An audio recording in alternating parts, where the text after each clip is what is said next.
तो बच्चे लोग, अब इस वीडियो में हम बात करने वाले हैं केमिस्ट्री के अंदर क्या स्ट्रेटेजी होनी चाहिए जिससे कि अक्टूबर 2025 में जो एग्जाम देने वाला है बच्चा, उसका मार्क्स आउट ऑफ 80 75 प्लस वो लेकर के आए। क्या स्ट्रेटेजी फॉलो करनी है, तो आइए स्ट्रेटेजी के ऊपर बात करेंगे थ्योरी एग्जाम के। तो ये जो है हमारे पास केमिस्ट्री का जो है, सबसे पहले हम आ जाते हैं केमिस्ट्री के सिलेबस के ऊपर। तो ये है उसका वेबसाइट, ये सिलेबस, यहाँ पे क्लिक करोगे तो ठीक है। तो ये जो है सिलेबस यहाँ आ गए।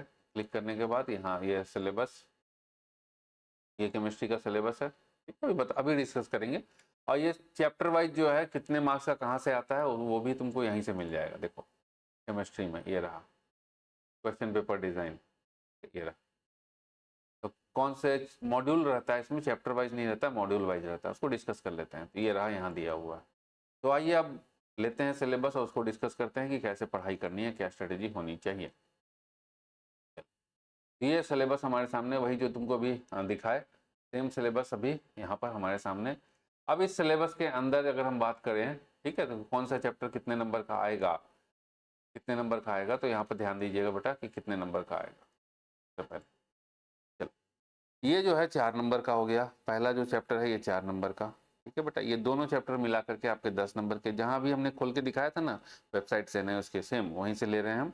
सॉल्यूशन चैप्टर, एक सिंगल चैप्टर 8 नंबर का। केमिकल थर्मोडायनेमिक्स 6 नंबर का। केमिकल डायनेमिक्स, ये दोनों चैप्टर मिला करके 12 नंबर का। फिर ये पूरा का पूरा इनऑर्गेनिक, ये हो गया 18 नंबर का। ये पूरा ऑर्गेनिक, ये हो गया बेटा 18 नंबर का। और ये लास्ट चैप्टर हमारा 4 मार्क्स का, ये हो गया बेटा टोटल 80 नंबर का, ठीक है। अब क्या स्ट्रेटेजी होनी चाहिए जिससे कि आउट ऑफ 80 तुम इजी तरीके से 75 प्लस लेकर के आ पाओ।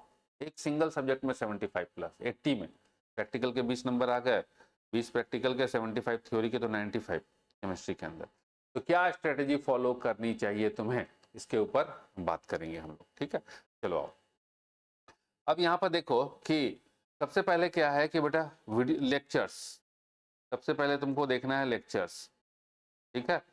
अब जो है बहुत सारे बच्चों का तो 50% 60% से ज़्यादा सिलेबस कवर है। तो जिसका 50% से ज़्यादा सिलेबस कवर है, और जो हमारे बैच में बच्चे हैं, ठीक है, बच्चे हैं, तो वो जानते हैं कि 50% सिलेबस लगभग खत्म होने वाला है, ठीक है, और बाकी के भी हम कराने वाले हैं। तो हम अपने कोर्स के बारे में एक बार बता दें कि जो आपको लेक्चर्स है वो कहाँ से मिलेगा। तो हमारा एक कोर्स है बेटा, इसका केमिस्ट्री का एक कोर्स है, लाइव चलती है क्लासेस, आ देते हैं ऐप पे, लिंक डिस्क्रिप्शन में है। ऐप पे है, कंप्यूटर पे चला सकते हो, एंड्रॉयड पे चला सकते हो, आईफोन पे चला सकते हो। ये रहा कोर्स, ये केमिस्ट्री का कोर्स है, ठीक है। क्लासेज लाइव चलती हैं। यहाँ पे कंटेंट पे क्लिक करेंगे, देखिए अभी जो है बहुत सारे चैप्टर्स हो चुके हैं, ये सब चैप्टर्स के हो चुके हैं। तो जिन चैप्टर्स का हो चुका है उनका रिकॉर्डेड वीडियो है, और जो चैप्टर लाइव चल रहा है वो तो लाइव चल रहा है, लाइव खत्म होने के बाद रिकॉर्डेड मिलेगा। तो ये मिलेगा आपको। उसके बाद बेटा इसके अंदर केमिस्ट्री का सॉल्ट PYQ है, तो ये सॉल्ट PYQ 5 है, ये सॉल्ट PYQ भी तुम्हें करना है। उसके बाद केमिस्ट्री के अंदर केमिस्ट्री का ऑनलाइन टेस्ट भी है इसके अंदर, ठीक है। तो ये केमिस्ट्री का सिंगल सब्जेक्ट का कोर्स है, ये 500 रुपये का है, 500 रुपीज़ का है फॉर अक्टूबर। तो इस कोर्स को कर लोगे तो बेटा अब क्या क्या फायदे होंगे, सब चीज़ हम डिस्कस करेंगे आपको। और दूसरी चीज़ क्या है कि अगर आप मान लो कि PCM के स्टूडेंट हो, तो तुम्हें फिर ये अक्टूबर वाला कोर्स लेना चाहिए, PCM ऑल इन वन। इसमें क्या है, इंग्लिश मिलेगा तुमको, फिजिक्स केमिस्ट्री मैथ तीनों का मिलेगा कोर्स, ठीक है।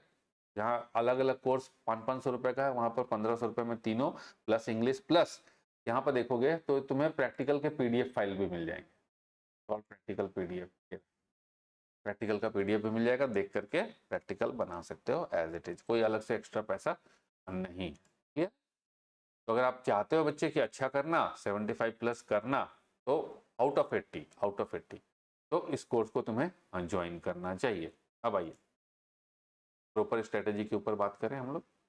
तो अब यहाँ पर देखो बेटा कि स्टडी कैसे करना है, पढ़ाई कैसे करना है। तो पहले तो हो गया लेक्चर्स करेंगे हम, फिर हम करेंगे इन text questions plus terminal exercise, पीछे में दिया रहता है। और फिर करेंगे हम लास्ट में PYQ करेंगे, ठीक है, लास्ट में करेंगे PYQ। अगर इतना कर लेते हो बच्चे, इतना कर लेते हो, ठीक है, तो आराम से आउट ऑफ 80 78 प्लस 78 प्लस। अब 2 नंबर हम क्यों छोड़ दिए? 2 नंबर इसलिए कि हो सकता है कि 2 नंबर का क्वेश्चन बाहर से, मतलब कहीं दूसरी तरह से वो एनआईएस वाले पूछ लिए, नहीं तो बाकी 80 में से 78 नंबर का क्वेश्चन इधर से ही आने वाला है। ठीक है, तो इतना करना है। अब यहाँ पर देखो कि सीक्वेंस क्या होनी चाहिए पढ़ाई की। ठीक है, सीक्वेंस क्या होनी चाहिए? तो हम जानते हैं कि ऑलरेडी जो बच्चा है वो पहले का कहीं ना कहीं किसी ना किसी बोर्ड के हैं, पीसीएम वाले बच्चे मैक्सिमम। ठीक है, तो और ये स्ट्रेटेजी पीसीएम वालों के लिए है। तो क्या करना चाहिए बेटा कि देखो, जो चैप्टर तुमको लगता है कि हमारा इजी तरीके से हो गया है, मतलब कंप्लीट हो गया, तो सबसे पहले उस चैप्टर को कर लो। जैसे कि मान लो कि फिजिकल, ये वाला तो चैप्टर इजी है, इसको कर लिए, इसको कर लिए, इसको कर लिए, सॉल्यूशन को कर लिए, केमिकल थर्मोडायनेमिक्स को कर लिए।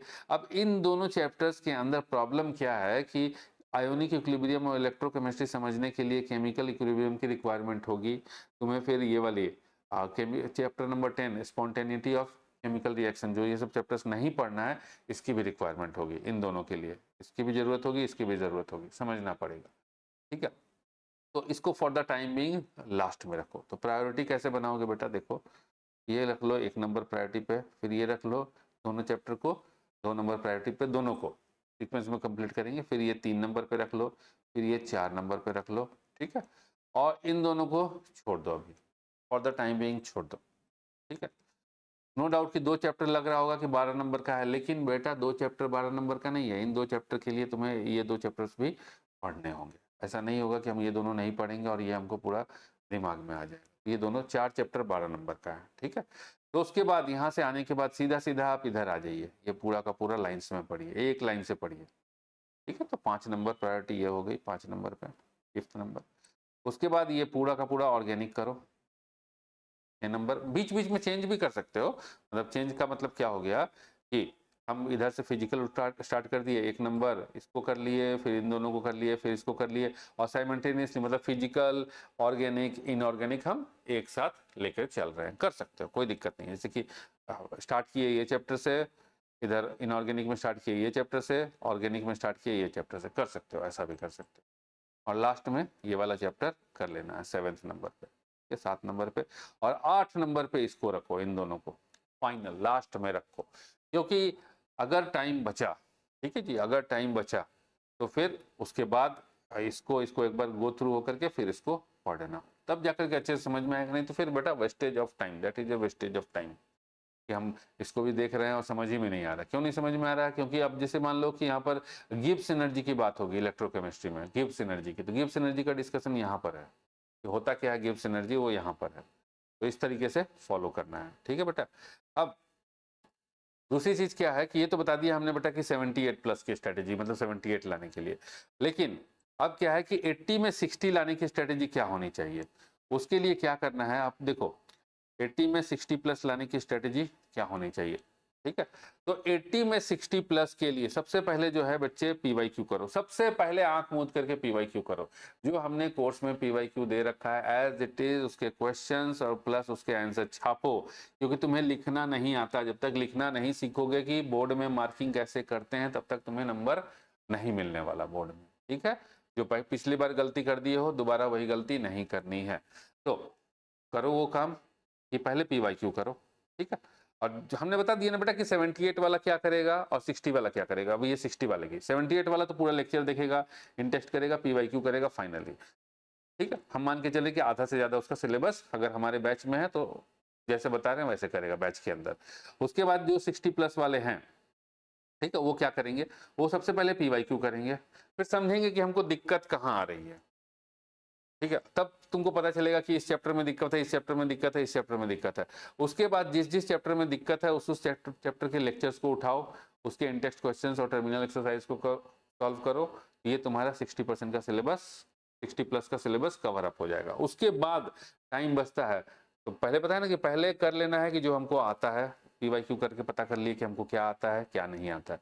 अब जो नहीं आता है उसके लेक्चर्स उठाओ, उसके इंटेक्स्ट करो, उसके टर्मिनल करो, एंड फाइनली सब हो जाने के बाद उसके बाद जो फाइनल रिवीजन में पूरा का पूरा इंटेक्स्ट कर लो जो छूट गया। जैसे अभी तो हमने किसका इंटेक्स्ट किया, जो नहीं आता था।